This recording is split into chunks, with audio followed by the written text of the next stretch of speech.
Frontline Gaming presents 40K Stat Center with your host, Val Heffelfinger and the Falcon.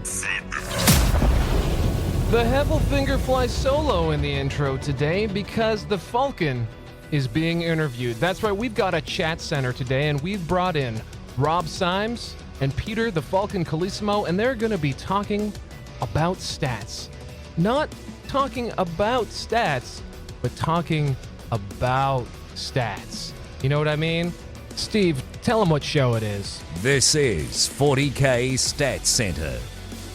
A rushed and rambly intro for you fine gents. Pete, how are you? Week 2 of the COVID era of Stat Center. Week 2, feeling good, living a dream I never thought I'd get to live again. It's good. I'm glad it's still a dream to you. And Robert Symes, the Warhammer Rob, the Sheriff of Nottingham. How are you, man? Bold, sleepy, excited, imaginative. Those are some of my top line words. I just want everyone out there to realize that we have gone to the well here and cashed a favor from Rob. It is 2 a.m. where he is. This is like when you were working in the clubs, right? Because normally you'd be getting home now. You're used to you're used to being in bed by now. Only none of the kebab shops are open anymore, so I don't know what to do on my walk home. You're just so hungry. Just starving. There's nothing like street meat. That's what I've always said. That's correct. That is very correct. A staple here in Toronto. Now, one of the biggest disappointments I ever had going to New York City was that they boil their hot dogs. Which I find... No. They're steamed. They're steamed hot dogs. It was messed up, man.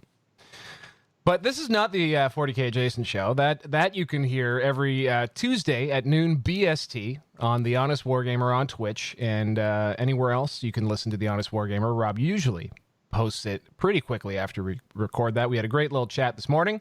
And so we're going to follow through and have a nice convo today for Stat Center because not really a lot of tournaments that we normally would cover happening last weekend. And we thought we would take the time to sort of just have a nice little Chat Center session. Yeah, we didn't really have anything else to talk about. There were no official GTs, a couple little RTTs that happened, but, that's not our shtick. It's not what we do. Normally on the show, we would cover anything that is GT or major that occurs in the weekend. Because of the times we're in, we're going to add to that an additional condition, of course, as we mentioned last week, that the event is properly socially distanced, makes use of masks inside, follows appropriate protocols for not creating a super spreading event. Unless you're in New Zealand. You guys do what you want.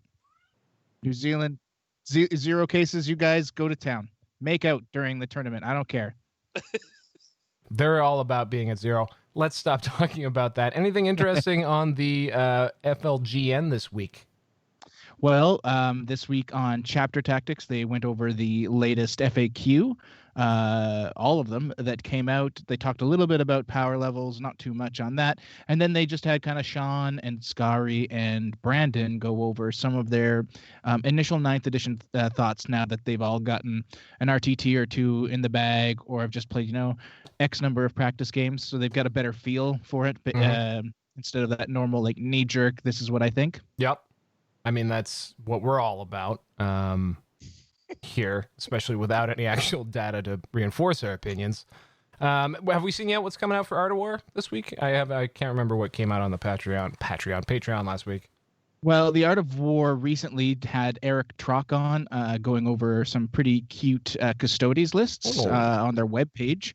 And that was nice to see. He's got a really awesome 20 Alaris list that I love because it's something that I've been kind of pitching on different podcasts, etc. that I've been on. The concept of just putting down 20 Alaris Terminators, unleashing the lions on all of them. So you have 20 individual little Custodes running around causing havoc. And then, as someone who actually plays this game does, is they took that and just made it good, like an actual threatening list that you have to deal with. So that's always a good read if you're a fan of Custodes and are wanting to look at something that's a little unique compared to what we have been seeing. I definitely would take a look at what he has to say. And I'm pretty sure Art of War this week It looks like I think they're probably on the Astra Militarum episode. I don't know. Anyway, let's get off of that. Signals from the front line. Of course, they'll be talking some nonsense. Who knows? Probably just trying to explain why the FAQ is the way it is. A really good thing that I think you should listen to that was recorded since our last recording was 40K Today did an episode completely devoted to mental health in the hobby with Adam Camilleri and, what was the other fellow's name? I only remember Adam because he's like the best person in the world. Well, Steve Joel, the host, also shared one of his stories as well. Yes. Yeah. It's just an excellent listen as someone who has used this hobby to assist with depression, grief, etc. And I think most people at least should have at least one story, I would think, when it comes to that. It's such a powerful little listen. John Damaris has said that they're going to be following up with more. It's what we should be doing with stuff like this from time to time. It gets a little heavy, but it's worth it. Heck yeah. Thanks for plugging that. That's a very good one. Also would have shown up on the Frontline Gaming Network as part of the Saturday show that they release. And Rob, you have been on the air a consecutive 150 days? What are 46. 146 days in a row. The stream streak. You got anything cool happening this week? Anything that folks should be tuning into? Yeah, I've got quite some exciting shows lined up. As Pete said the other day, we occasionally talk 40K, but still pumped out more shows than you have ever on the subject. Maybe not as good, but still plenty. Yeah, got some good interviews with some players coming up. Very much looking forward to that around different factions. I really, really want to get Rickard again to talk AdMech, who we had on Rickard the show. Nilsson? Yes, because he has just been tearing it up. Like not with necessarily events because there aren't many, but I must have seen him like write out 20 to 30 battle reports online. From his post results, and he's just been blowing my mind. And I'm really impressed with his work ethic. And I think in order to be good at a game, you always have to put the reps in. So it'd be fun to get him on the show again sometime soon. Well, I'm screwed. Definitely not getting them reps in. All right. Well, that was a nice long-winded intro. Lots of great content you can hear elsewhere. But right now, we're going to hit a bump. And then we're going to get you some content that you can listen to on this very show. Let's ride. Crack open those spreadsheets, nerds. Because it's time to put the stats in Stats Center. Courtesy of 40kstats.com.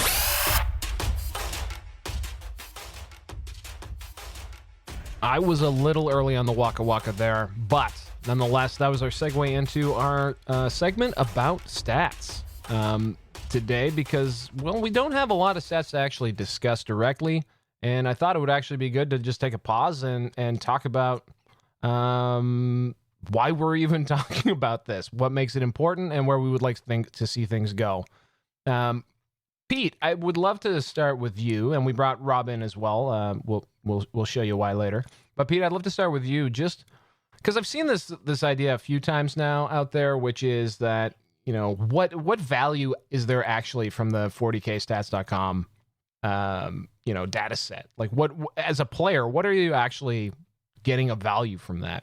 There's a lot you can get from stats, but it just like anything else, it's what are you willing to put into it? I initially created it because I wanted to either back up or kind of however you want to put it, like debunk like very poor arguments or anecdotal evidence that people were using online.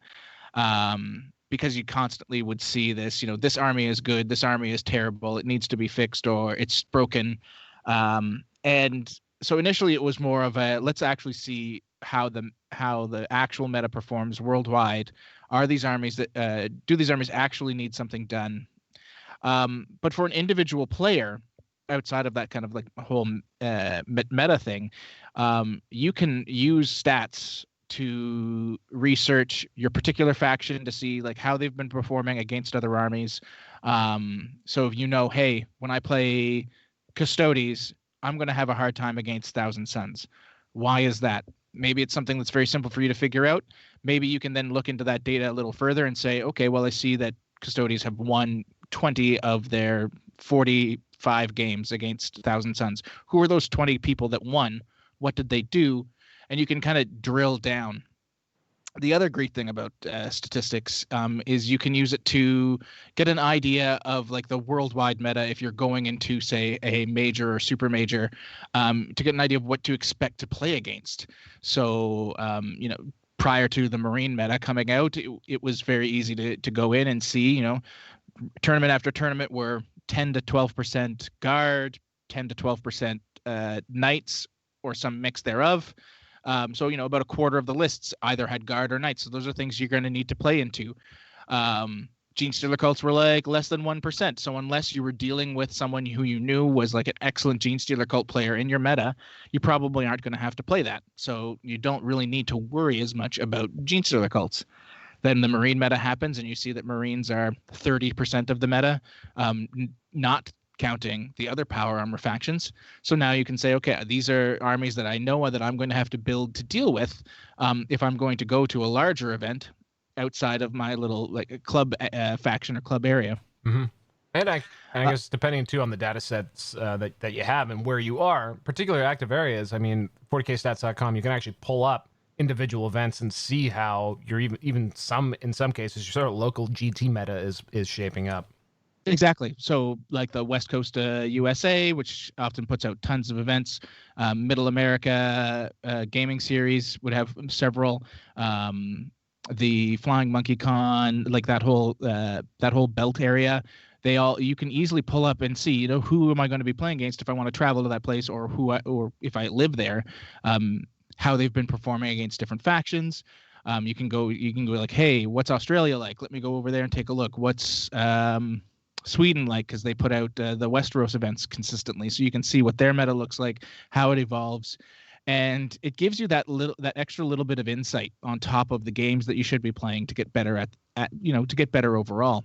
So Rob on his side of things is is more, I guess, active and involved and passionate about the Age of Sigmar. Not saying you don't love 40K, Rob, but Age of Sigmar is sort of your bread and butter right now, and you have sort of and we're going to give you the Vanguard Tactics and 40K competitive podcast bump here by plugging the Stats Show that you run, not Stats Center, the Stats Show, I believe, over on the Honest Wargamer. Where you also work with a Canadian from Alberta to generate tournament statistics. What do you find has been the value to sort of the AOS tournament community in having access to that sort of quantifiable meta data?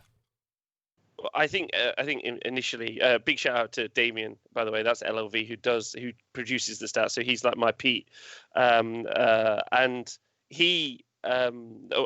Basically everything, I mirror everything that Pete has said there.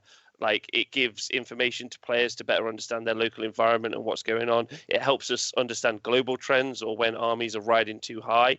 But I think one of the key elements for players is quite often to manage their expectations. Like, I think what Pete's done, where you can see your matchup between X army versus another army, is fantastic, and it really begins to explain to you why you might not be doing well against a certain army. Like, they might have issues that your army just can't deal with.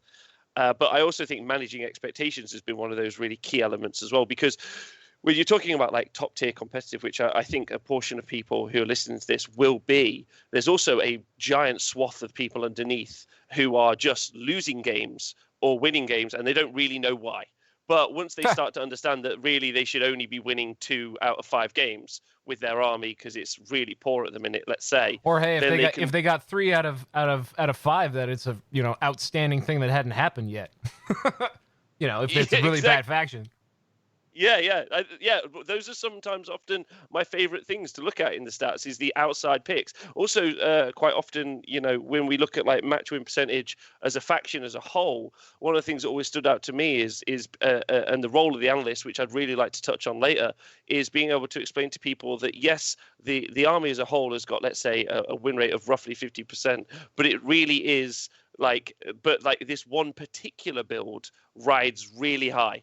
and has got a much higher win set, but like generally is kind of brought down by all the narrative gamers. Let's look at orcs as an example. There's a lot of people who just love orcs. They're just great, so they just want to run them.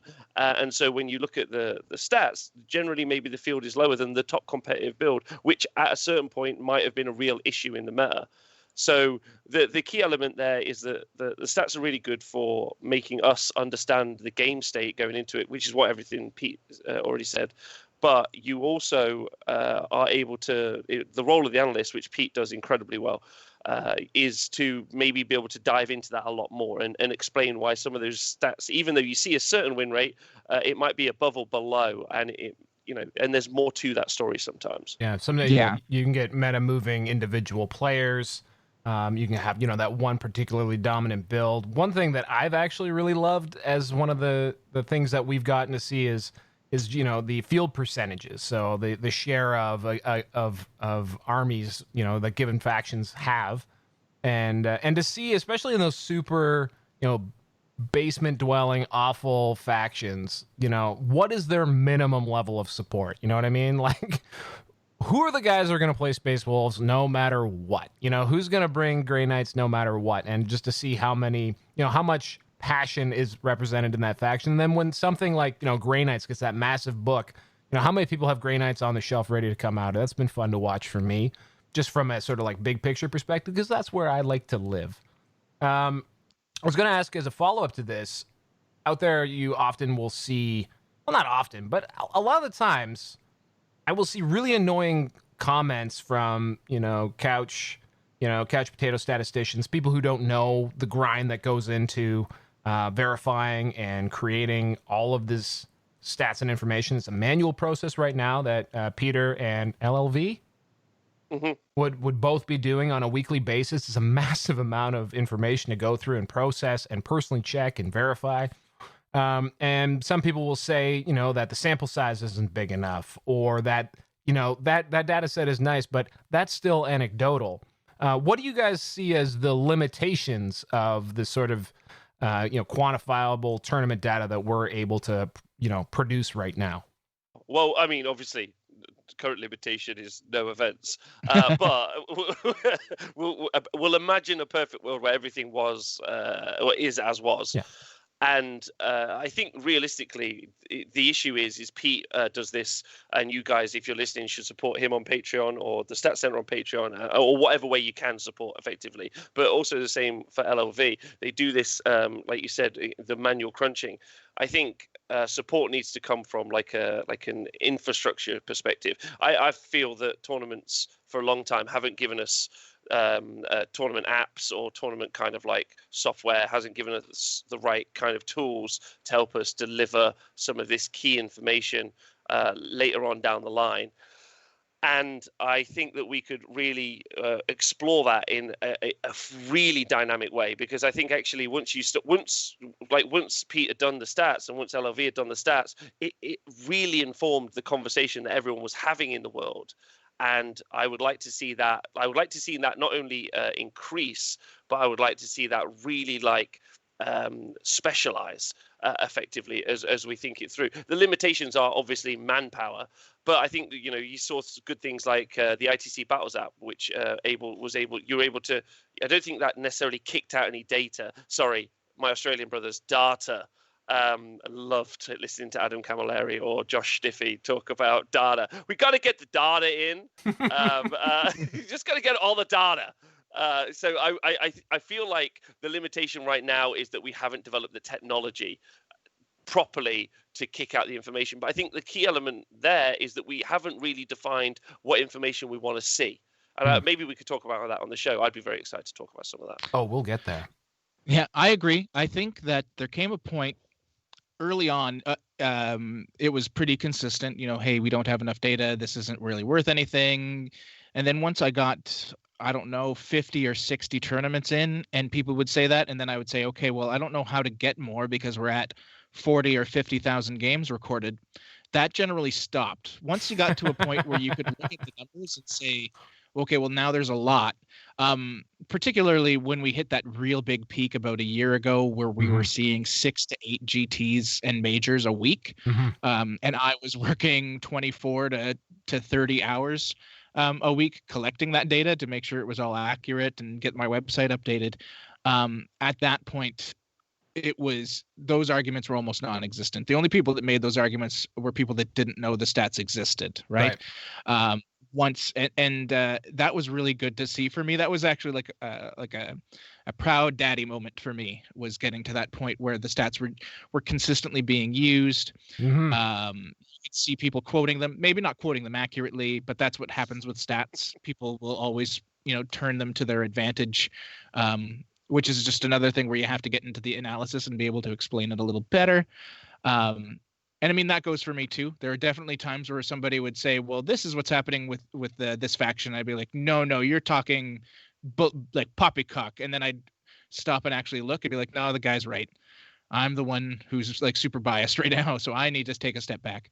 But that's good. That's why I wanted to do that, was to help alleviate those biases even in myself. And that proud dad moment, I can definitely, obviously I'm more like a proud uncle. But, definitely happy to see, that getting into the zeitgeist, because like, especially on things like, Comp40K or Reddit or wherever it is, when you get that actually guy and he pushes his glasses up on his nose and, quotes actual results that have been crunched by, people who run, Peter, who runs 40kstats.com. That was really awesome. And I think that really did change the style of conversation around, 40K, which it went from a lot like this, I would describe this format as, the circle jerk format of podcasting.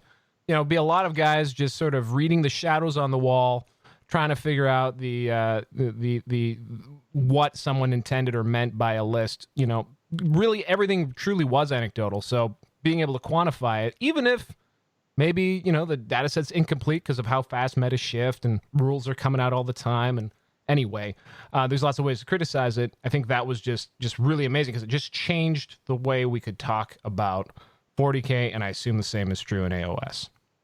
Yeah, but I now I already know the answer to this, of course, because actually me and Pete have had this conversation before. But one of the things that happened in the Age of Sigmar community initially when we put them out, because it never happened before really in the fantasy world, was a lot of pushback. There was a lot of pushback, and I know Pete's talking about that as well. And it's what kind of pushback? Surprising to me. What kind of pushback? Pushback just like, well, this isn't true. Yeah, as simple as that. That was good. Those were good. Yeah, like this doesn't give a fair representation. This doesn't make sense.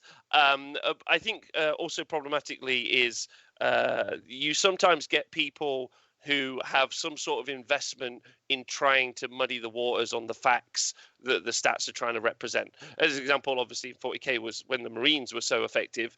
Like, the Games Workshop wouldn't want people to know that they were that strong. It was plain, but maybe in the past 3 or 4 years ago when the stats weren't as prevalent, or when you proved, like, look, this is an issue. We had a similar issue in Age of Sigmar with Slanesh Demons.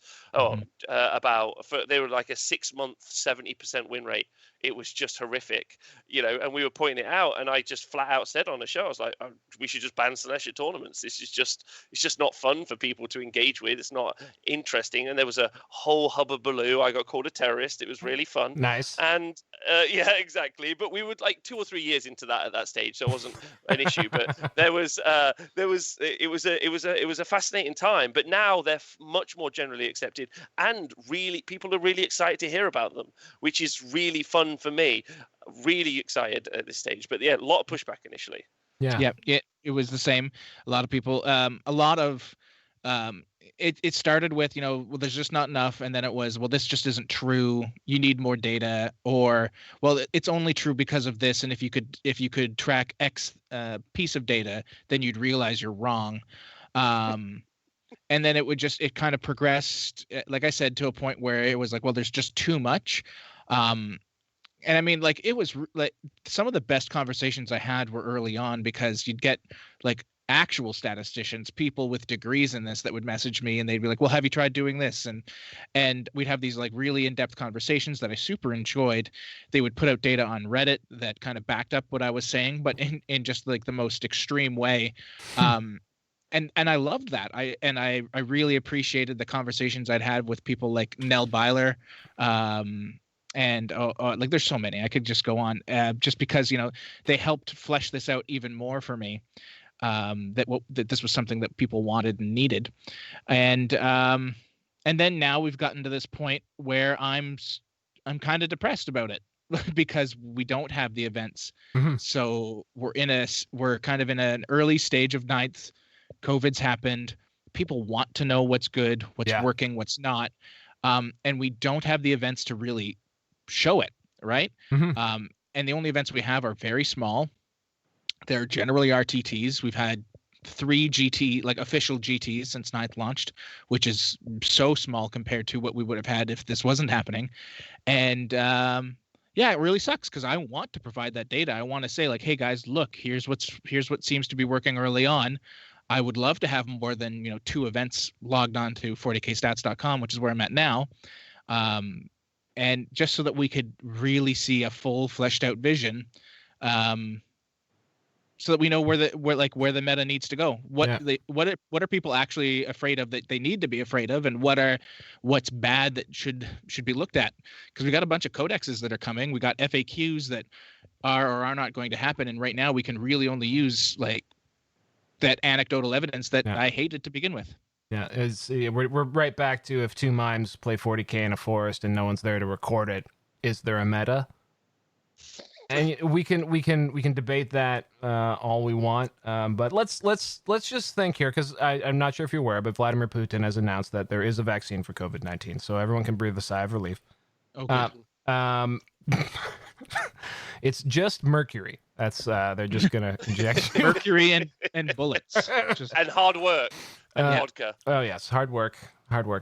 Really, what we have right now, as far as things, when we're talking about stats. And I was kind of alluding to this earlier, it's pretty basic stuff. So we know the players, we know whether they won or lost, what they scored, what faction they had. Pete will only record, those results if he can actually read the army list, so he can verify what was, being used. That's pretty much it. The rest is kind of in the dark. And I guess where I'm going from that is, have we gotten really have we gotten everything we can wring out of the sort of low-hanging fruit that we've got right now?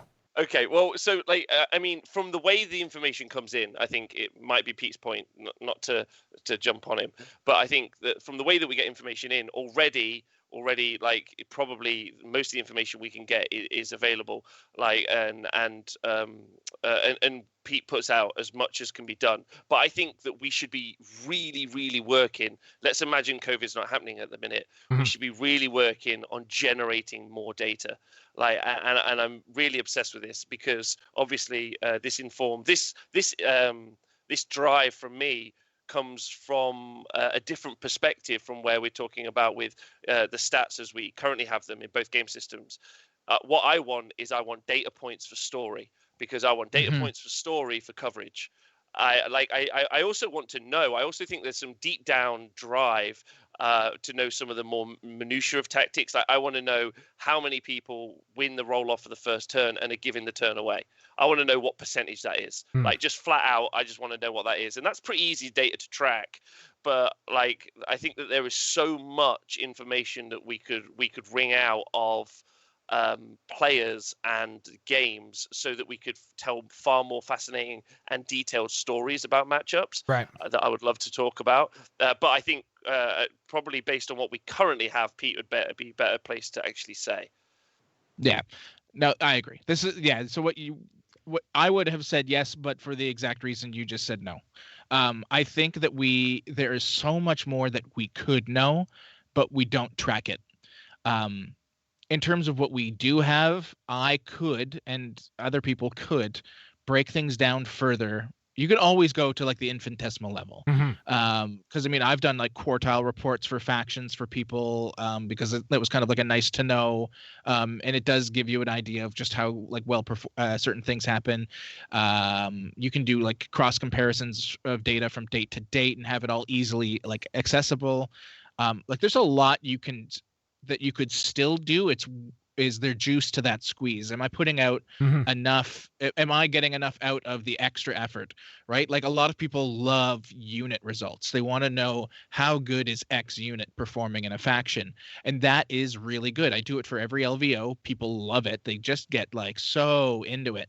But it is so much extra work because we don't have anything that's automatically checking lists right now. Right. So there's nothing that can just spit that data out for me. BCP kind of can, but they have to put extra work into it. And not to mention the fact that that's completely dependent on everyone building lists the exact same way, using a universal list builder so that they can do that.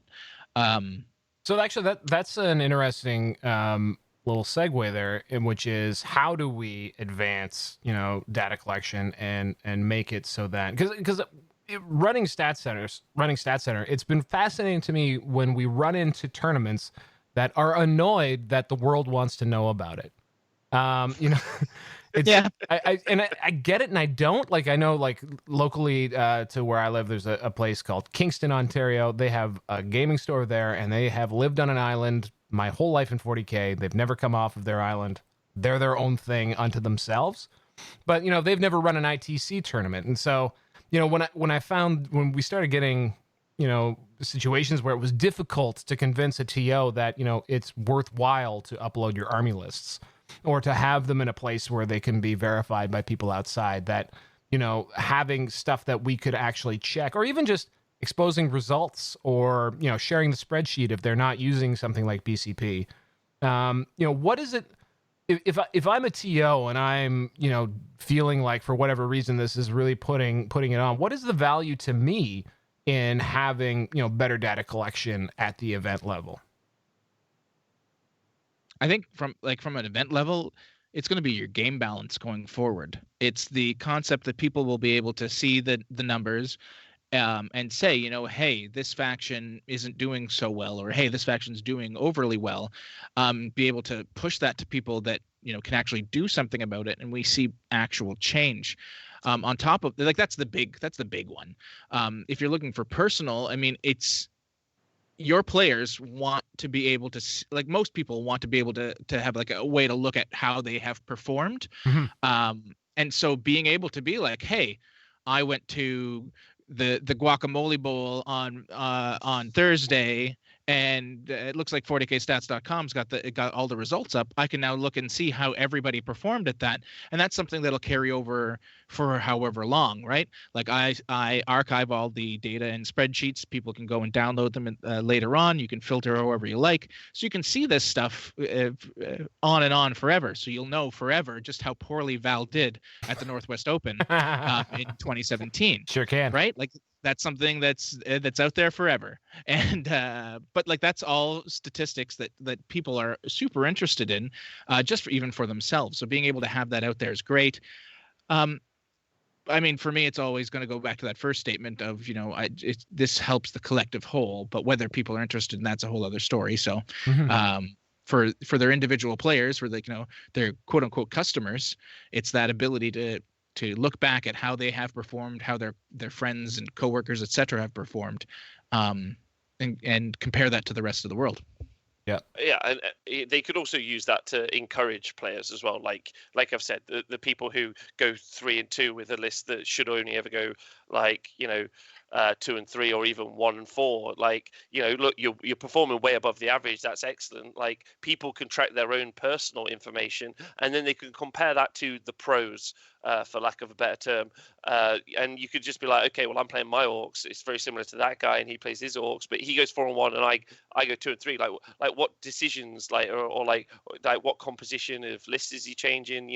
How is, I could start to understand some elements of how I'm doing versus other people. And I think people always want that level of ownership, because we're playing games, but ultimately when you go into a tournament, you're playing a competitive game, and at that point, you really, if you're in any way competitively minded, you're asking yourself, how can I skill up? How can I get better? How can I do better? And a TO can provide that information to people to throw that into the global mix, and they can be part of that ongoing story. So I think, the greater good is obviously the real selling point there for TOs. Yeah. And it starts conversation. And I've never met a person who played 40K that didn't want to talk about 40K. So if you have a tournament and your top 4 players get posted somewhere where people can actually see them in it, and then ad nauseum, however they want, people will then go to them and be like, "Hey, I see you won with X faction, or you went 4-1 with X faction. How did you do it?" And that starts a conversation that literally even the most curmudgeonly 40K player I've ever met, they will want to have that conversation. They want to tell you why they took a rhino when no one else is taking a rhinos, because that's like their thing. It's their little bit of 15 seconds, and they eat it up. There's all sorts of benefits to being able to track this data. So with regards to where we go from here, I think something that has come up is just the manual nature of what we're doing right now. And I think the only way that we're going to get that next level of granularity, say, at least getting down to, the mission level, what secondaries were taken, how many points were scored on an individual basis, that kind of a thing is going to require technology. We've seen BCP taking some steps into the ITC Battles app type realm of being able to track games. They say that they're going to be rolling that out into their app. Interestingly, on the 40K, the much maligned Games Workshop app, I was surprised when I learned that tracking game results was not initially in scope for the app. Maybe it's something they add down the road, but it's not something that we're going to necessarily see from the Games Workshop app. We might see a list builder that is dependable at some point in the future, but we're not going to see anything that you're going to be able to run a tournament on or track a game with in that app. So it's going to be third parties for the foreseeable future. What do you want to see from that? What would be sort of your hope for a BCP in maybe making it so that more data is inputted at the tournament level? I would like to see, there's so much that I would like to see, but the very first, so I broke down some stuff if you guys are interested, for like categories. So I'm not interested. Shut up. No, go. So I want to see player stats. I want to see army stats. I want to see in-game stats. And then if you're talking team tournaments like WTC, I'd obviously like to see something like team structure, and also like team stats as well, which is a different data set. Because my entire conversation for this is obviously informed from doing it from a coverage perspective. So what I actually want to do, or what why I'm so obsessed with this at the moment, as one of the shows that I did last week, talking specifically about Age of Sigmar, came off with the launch of us doing the Super Series for the T Sports Network. We one of my jobs last week was to sit down and really just kind of schedule what we were going to show. So at what point are we going to bring stats in while the games are happening? So this is live coverage Warhammer. Sorry, I wasn't clear about that. And so I started just like I always do, just started adding extra stuff that I wanted to see. And I was like, okay, well, I want to see each army in minutia. I want to know how many wounds each army's got. I want to track the army with the most wounds. I want to track the army with the best wound density. So that sort of stuff. So I started getting a bit obsessed. I was like, what is if I have infinite money and infinite time, what's the best version of stats that I could grab from the tabletop, before the tabletop, and after? And there's lots that we track. Obviously Pete does such an amazing job of tracking the army stats, and you guys on the show obviously track player stats really well as well. I loved what you guys did with the LVO information, for example, about your top 100 players. Is that right? Yep. Do you want the top 100 ITC players? Yeah. Do you want to just remind everyone what that was?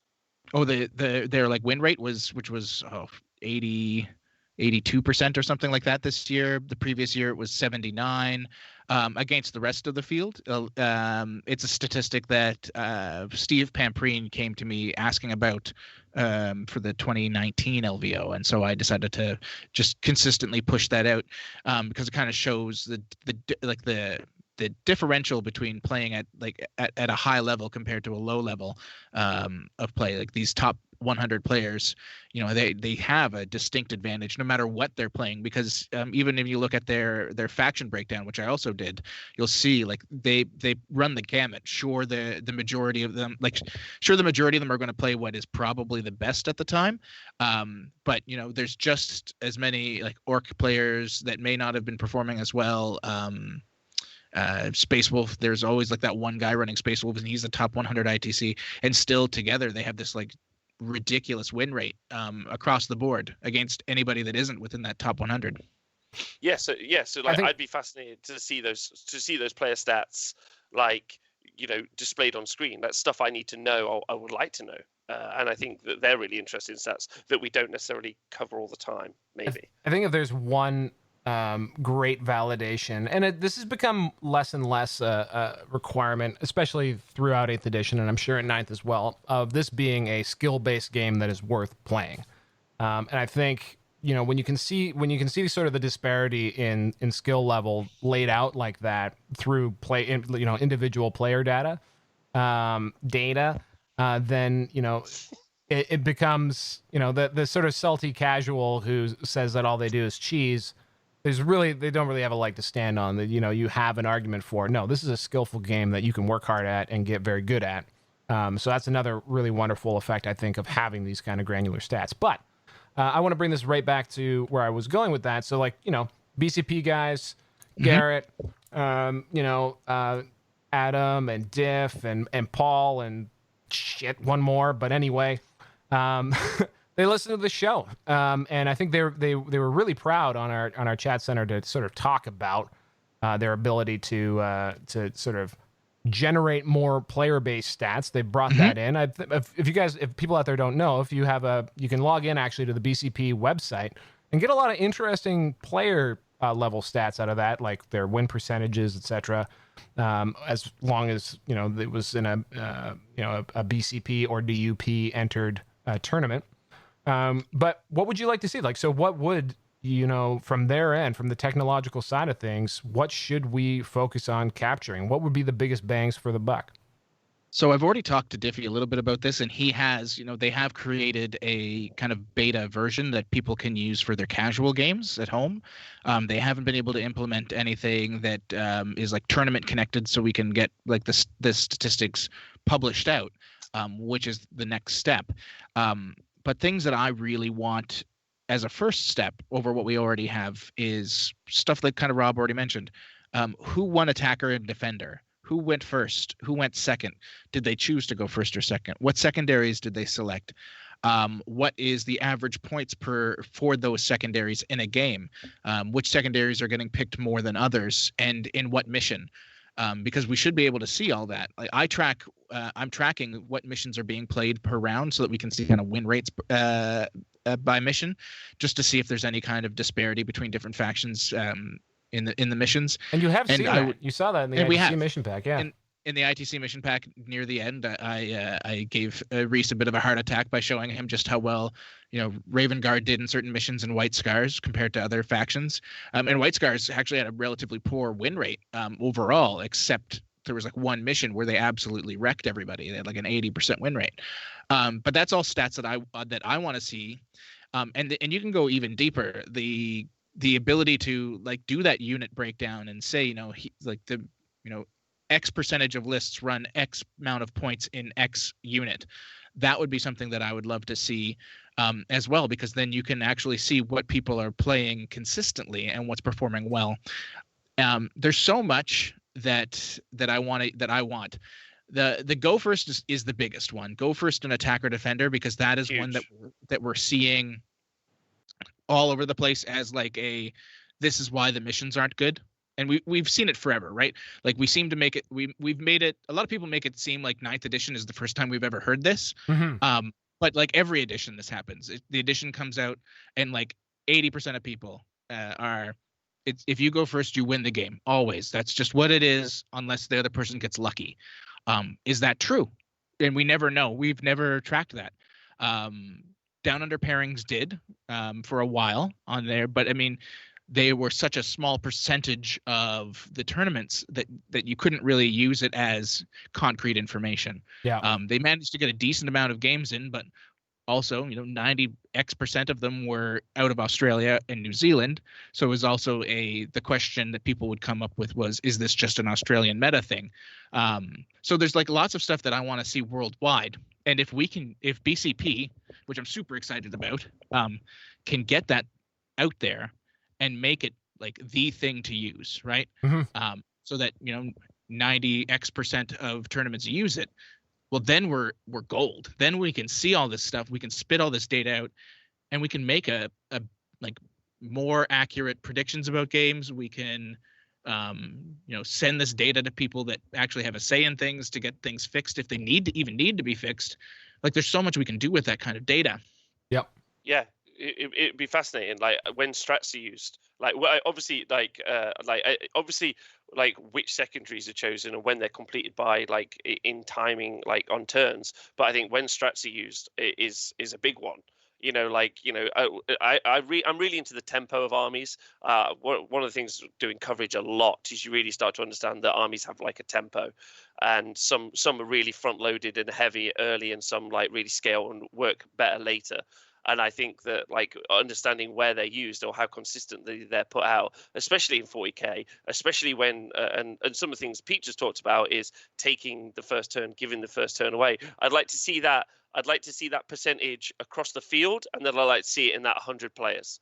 And I'd like to see what the percentage difference is. That's why I want all of these different things to kind of like to chop and change. Like I agree with what Pete said earlier, that like it's a lot of extra work, but is that data relevant? But I think sometimes it's just like slotting them into fields and saying, I want to know this, but I want to know this between these two groups, and then I want to know this, and I want to know this between these groups of armies. And I think that when you start to do that, you can really tell some interesting stories, which is effectively. The game is a story. The world is a story. Competitive play is a story, really. There's just story points all over. And that's the thing that I'm so interested in. And I think, big shout out to BCP and DUP specifically. Me and Diffie have had a lot of chats about this before. He's really, really obsessed with this because I don't know if you guys have ever tracked like Australian football, but those guys are stats mad. Like it's well, it's just like American baseball, like the amount of stuff they put out. Right, this guy has X slugging percentage on every Tuesday, as long as it's raining. Like they can just pull that data. They can say, this is the first time a homer's been hit on a Sunday at 5:00. They just have that somewhere. What's interesting to me and just how this is all coming together is like, to me, there's sort of a couple phases to how the way we generate data about the game will go, and I think the next one is having a more robust sort of tournament tracking and data entry options in our tournament app. And I think if I could get BCP to believe in this, or the ITC to believe in this, just have some minimum standards for what you need to do to run a grand tournament or a major, I think would go such a far distance.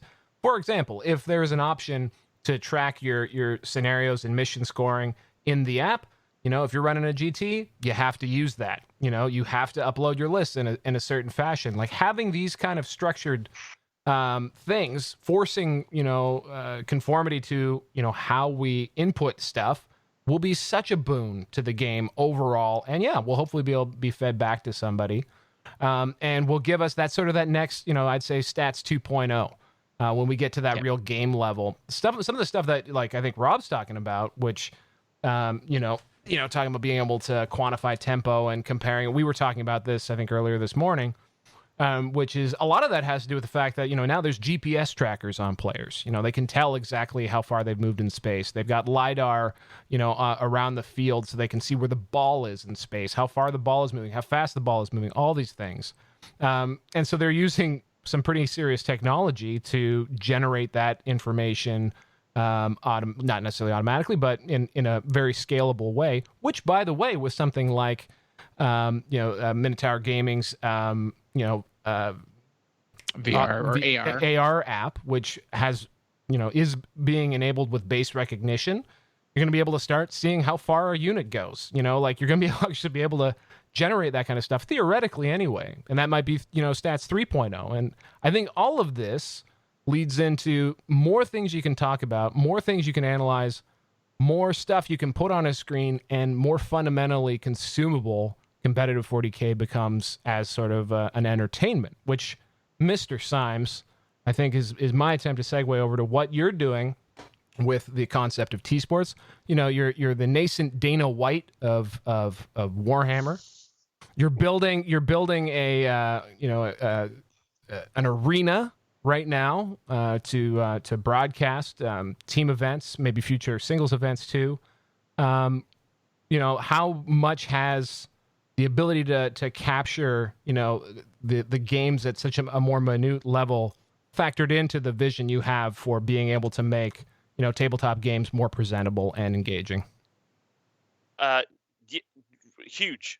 It's huge. One of the really interesting elements of doing the live coverage as it's progressed over the past 2 years, not including obviously the 2 years I spent also doing it for Games Workshop, but for the 2 years I spent for myself, it's really been a learn by doing process, and understanding not only what makes better coverage, but what is fascinating about what this amazing thing is that we all do. And having traveled, I did like 18 events last year, like all around the world. And I had loads of events lined up this year as well. The interesting bit for me is that when you start commentating on games, there's all of the fascinating stuff that happens on the tabletop.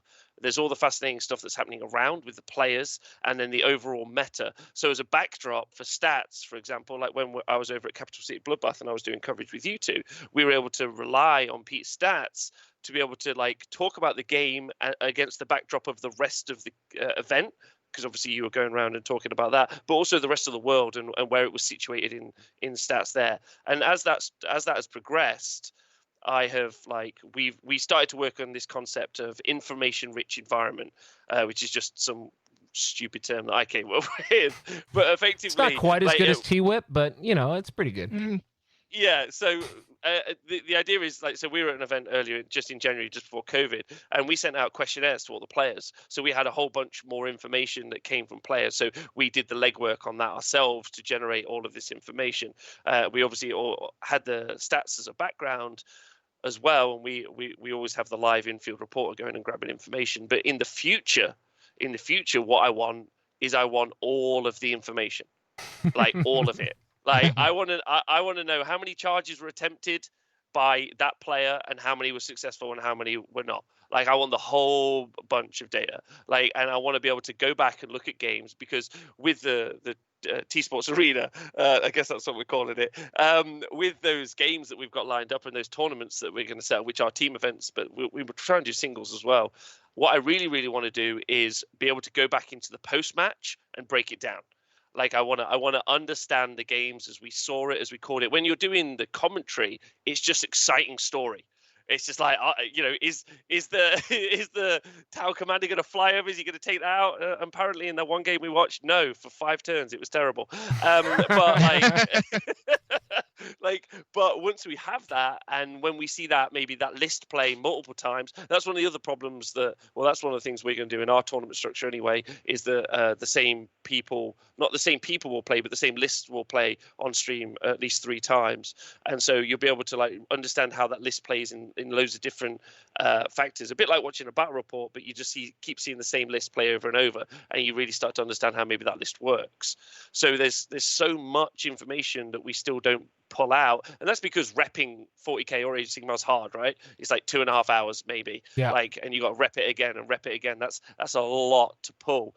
But if we can capture all the data, quantify it, make it a little bit smaller and packageable, and then explain it to people, then it's more digestible. You don't have to watch 9 hours. I've condensed 9 hours into an hour show, let's say, and you can understand some stuff. So it's really important to me, but the management and logistics of it is probably impossible. I think. Well, I think in our current state, I think you could. In our current state, we can't. Once we can automate it, and you brought up something there about team events that I didn't talk about, and that is how woefully unprepared we have been to categorize and catalog team event statistics. We don't know anything. All we know is like who got a 20-0.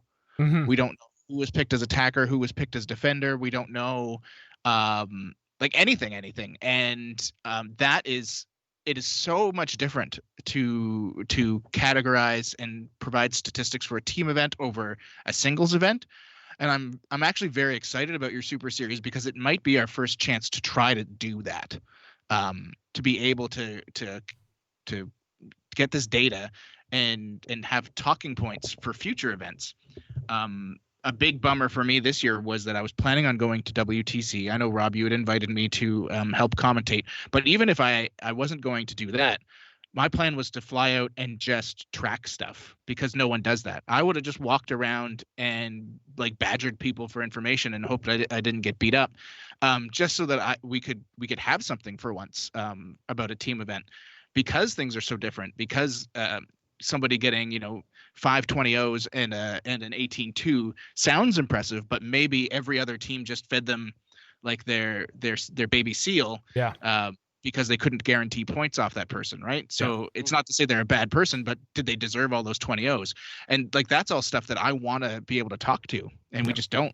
Yeah. And I also want to. I just want to see the defenders and attackers so much. I think that's so fascinating. I want to watch that again and again and again, and like really understand, like I can't wait for that. I really can't. I think that would be fast. I could talk for that. I could talk on that for hours. I don't even need to see the game afterwards. I could just do that. It would be so fun. 40K, I mean, a lot of top players, and I think a lot of people who have participated in team tournaments will often say the best format, most engaging format for 40K is the team format. And if we could get the information that is part of the meta game of matching up two 40K teams, there's like just so much drama and intrigue immediately there, because you're gonna have the underdog matchups, you're gonna have the strength versus strength, you're gonna have the guy who's grinding to get the 5 points, whatever it might be. There's just a lot of interest there, and you also baked into that matchup you have, and Rob, you're gonna be doing this in real time. You have the 5 games to sort of switch back and forth from, so you can always have action flowing and all that kind of stuff. But I think a lot of it comes from the data. I think what's cool about the arena is that you've got a fishbowl. You're going to be able to, create a format, you're going to be able to capture what you want amongst those games. And, perhaps we'll see, you'll become the UFC of like 40K matchups. We'll see. Mm-hmm. Mm-hmm. I hope it's more WWE, but like UFC will be fine. I just want a Randy Savage outfit. That's what I want. I don't know if he's a bad guy now. Yeah, why not both? Yeah. So, I mean, I think that's most of the ground I was hoping to cover. Do you guys have anything else, sort of on this topic that maybe we didn't touch on that you'd love to chime in with before we sign it off? Yeah, I'd like to just bring up the role of the analyst, which I think is an important point, which we didn't touch on, because having all that data out there is obviously great, but having more people help analyze that data and understand it from a perspective, a lot of this comes from, I spend a lot of time watching either sports or esports, sort of like show production stuff. Super boring. Like, not even the fun stuff, the behind the scenes stuff. And that, it's really interesting. Like, I was watching earlier, you brought up NBA.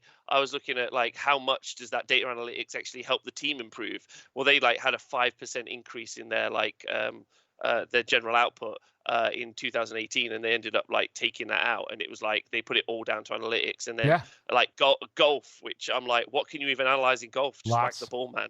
Yeah, apparently lots. But like the guy in 2016, he won the Golf Masters. He was like, it was all down to the analytics. So one of the things that I read was in baseball, you brought this up earlier, there were like 2 guys. There was a guy who completely was like, I'm not into analytics, I don't want to be a part of it. His team did terribly. Then there was another guy who went super into it, and his team did terribly. And then it was the guys who kind of like half and halved it in the middle, like a bit of intuition, a bit of stats. And I think that people like Pete and other people that want to get involved in being able to like process this information, but more importantly, dilute it into like translatable information. Yeah. are really valuable, and anyone who's out there should get in touch with people. Like, you can get in touch with me, you can get in touch with Pete. I'm sure, like, being able Don't to like talk to have me. those don't talk to Pete then. But but being able to like have those show production meetings, or those kind of like hour-long Zoom calls where you all just kind of bang heads on some of that information. That's what I always found really useful when I talked to LLV. Because he was just like pure numbers, and we would just kind of, my job was to guess why.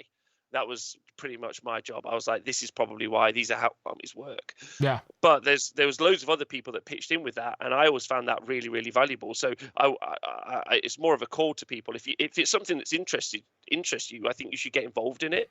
Yeah. And you might be the analyst that we need, because being able to understand that information is really, really hard. And I think Pete does a phenomenal job. I'd just like to say that. Absolutely. You've said it like 4 times, and it's made me feel worse every time. So Perfect. We'll keep it up. Pete's been doing just an outstanding job, and I think there's good.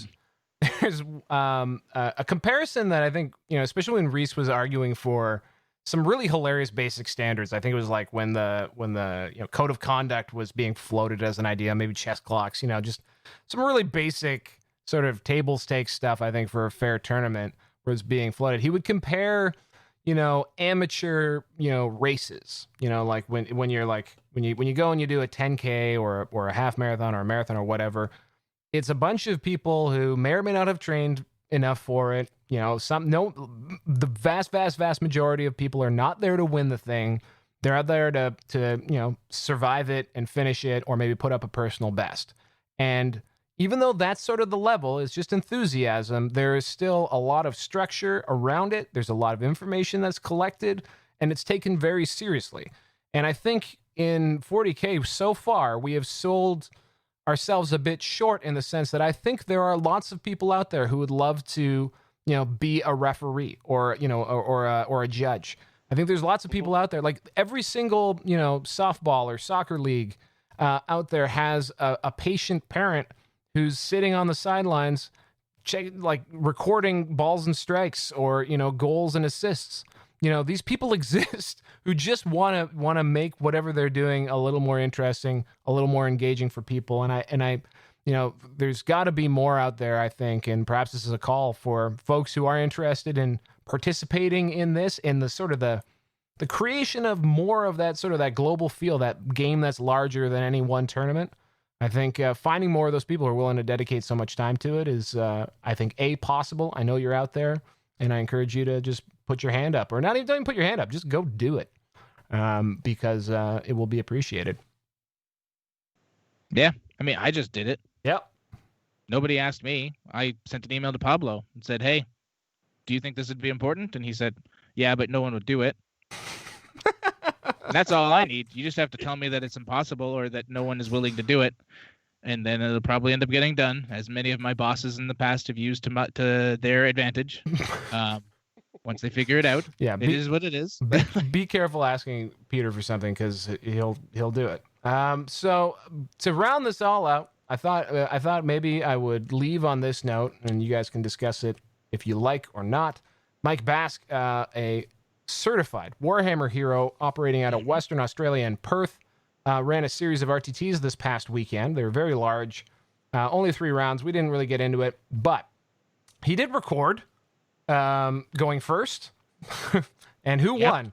And it turned out to be 53% of people who went first wound up winning their match. That's pretty interesting. 83% of the games that they played went to 5 turns.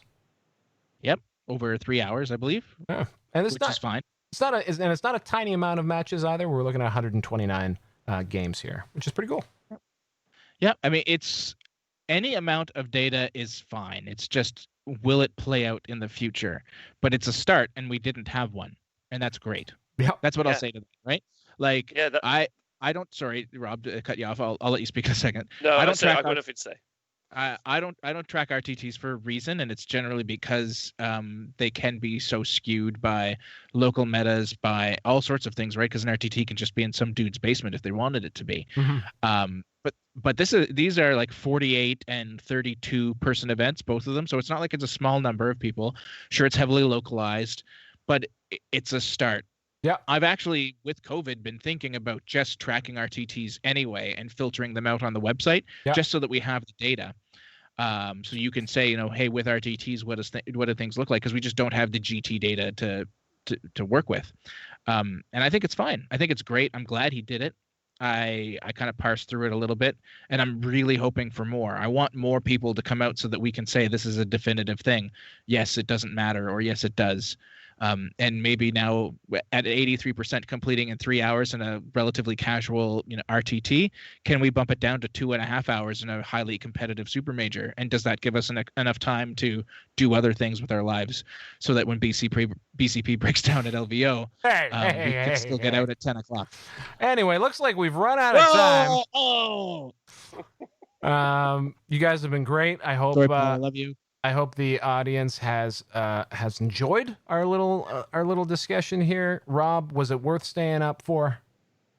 Always talking to you guys. Oh, always. Rob. Yeah. Well, that's nice. I hope the audience there's some genuine love here. Rob, one more time, where can people find what you do? So if you want to just listen to me be occasionally excited about all the games, you could go to The Honest Wargamer, but that is just for our opinions. If you want to see the professional stuff that we're trying to produce, you can go to the T Sports Network, which is very exciting. That's where we're going to be doing all our professional coverage. So next year, the World Team Championships for 40K, that'll be the brand that does all the coverage for that. Hopefully, maybe back to Canada at some point for Canhammer Team Championships or CCBB, and all around the world. And then obviously, like Val said, we're setting up our own arena to do our coverage from sometime. Well, it's being set up now. I have to go and do some soaring tomorrow, but so you can expect to see a lot of live coverage of competitive gaming coming out of there pretty consistently sometime soon. Fantastic. All right. Well, Pete, got anything else to say? Bye-bye. This has been 40K Stat Center, a presentation of the Frontline Gaming Podcast Network. Like what we do? Subscribe to and rate us on YouTube and wherever podcasts can be found. Join the conversation. Follow 40K Stat Center on Facebook. You can also support the show directly by joining the Chapter Tactics Patreon and competitive 40K in general via the ITC Patreon, or by grabbing a subscription to BCP.